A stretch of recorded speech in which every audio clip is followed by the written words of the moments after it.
అందరికీ నమస్కారం అండి. గాయత్రిక హోమ్కి స్వాగతం. ఈరోజు వీడియోలో మనకి వినాయక చవితి ఎప్పుడు వచ్చింది, తిథి ఎప్పుడు ఉంది, అలాగే మనకి పూజా సమయం ఏమిటి, విగ్రహాన్ని ఎప్పుడు తెచ్చుకోవాలి, ఎప్పుడు నిమజ్జనం చేయాలి అనే విషయాలన్నిటి గురించి మాట్లాడుకుందాం.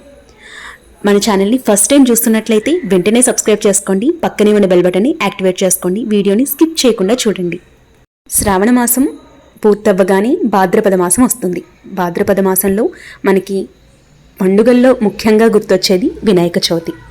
ప్రతి నెల కూడా సంకష్టహర చతుర్థి వస్తుంది. భాద్రపద మాసంలో వచ్చే వినాయక చవితి వ్రతానికి ఎంతో ప్రత్యేకత ఉంది. సంకష్టహర చతుర్థి చేసుకోలేని వారు, చేసుకోవటం వీలు పడని వారు ఈ ఒక్క వినాయక చవితి చేసుకుంటే అన్ని నెలల్లో సంకష్టహర చతుర్థి చేసినంత పుణ్య ఫలితం అనేది లభిస్తుంది. వినాయక చవితి మనకి 2024 సంవత్సరంలో తిథి ఎప్పటి నుంచి ఎప్పటి వరకు ఉందో ఇప్పుడు చూద్దామండి. తిథి ప్రారంభం సెప్టెంబర్ 6 ఉదయం 11:55 ప్రారంభమవుతుంది. సెప్టెంబర్ 7 శనివారం 1:51 వరకు ఉంటుంది. సూర్యోదయ సమయానికి ఏ తిథి అయితే ఉంటుందో ఆ తిథినే మనం పర్వదినంగా జరుపుకుంటాం కాబట్టి సెప్టెంబర్ 7 శనివారం రోజు మనం వినాయక చవితి చేసుకోవాలి. అయితే వినాయక చవితి అనగానే మనం విగ్రహం పెట్టి చక్కగా పూజ అనేది నిర్వహించుకుంటాము. ఈ విగ్రహం మనం ఎప్పుడు ఇంటికి తెచ్చుకోవాలి, శుభ సమయం ఏమిటి అనేది కూడా ఇప్పుడు చెప్తానండి. విగ్రహాన్ని తెచ్చుకునే శుభ సమయం శుక్రవారం 5 గంటలు దాటిన తరువాత ఎప్పుడైనా విగ్రహాన్ని తెచ్చుకోవచ్చు. శుక్రవారం రోజు తెచ్చుకున్న వారు ఫేస్ని మాత్రం ఓపెన్ చేయకూడదనమాట. అలాగే ఉంచి మీరు శనివారం రోజు ఓపెన్ చేసి పూజ అనేది చేసుకోవచ్చు. ఒకవేళ అదే రోజు శనివారం రోజే తెచ్చుకోవాలనుకున్న వారు ఉదయం 7:30 నుండి 8:55 లోపు ఈ విగ్రహాన్ని తెచ్చుకుని ప్రతిష్ఠించుకోవచ్చు. ఇలా వీలు పడలేదు అనుకుంటే కనుక మళ్ళీ తిరిగి ఉదయం 10:30 నుండి 12 గంటల లోపు విగ్రహాన్ని తెచ్చుకోవచ్చండి శనివారం రోజు. ఈ సమయాల్లో విగ్రహం తెచ్చుకుని మీరు పూజ అనేది చేసుకోవచ్చు.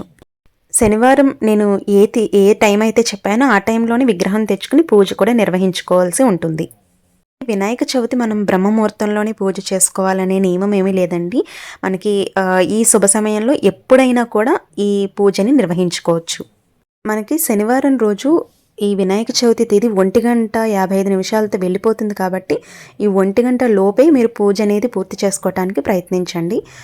మీరు బ్రహ్మముహూర్తంలో చేసుకుంటే ఇంకా మంచిది, లేదు వీలు పడలేదు, మాకు నైవేద్యాలకి టైం ఎక్కువ పడుతుంది అనుకున్న వారు ఉదయం 10 గంటల లోపు ఎప్పుడైనా కూడా పూజ అనేది చేసుకోవచ్చు. నేను ఏదైతే శుభ సమయం చెప్పానో ఆ శుభ సమయాల్లో ఎప్పుడైనా కూడా పూజ అనేది చేసుకోవచ్చు. వినాయక చవితి పూర్తయిన తర్వాత నిమజ్జనం కూడా మనం చేసుకుంటూ ఉంటాం కదండి. స్వామివారిని సాగనంపుతాము. ఈ స్వామివారి యొక్క నిమజ్జనం ఎప్పుడు చేయాలి అనేది ఇప్పుడు చూద్దాం.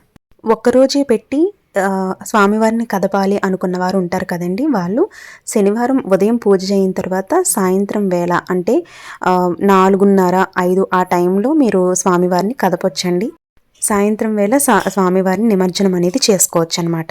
ఒకవేళ కుదరదు అనుకుంటే మర్నాడు సోమవారం రోజు ఉదయం 12 గంటల లోపు నిమజ్జనం చేసుకోవచ్చు. నిమజ్జనం ఎలా చేయాలి అనేది నేను డీటెయిల్గా వీడియో చేస్తాను, మీకు బాగా యూజ్ అవుతుంది. అలాగే పూజా విధానం కూడా త్వరలోనే షేర్ చేస్తాను.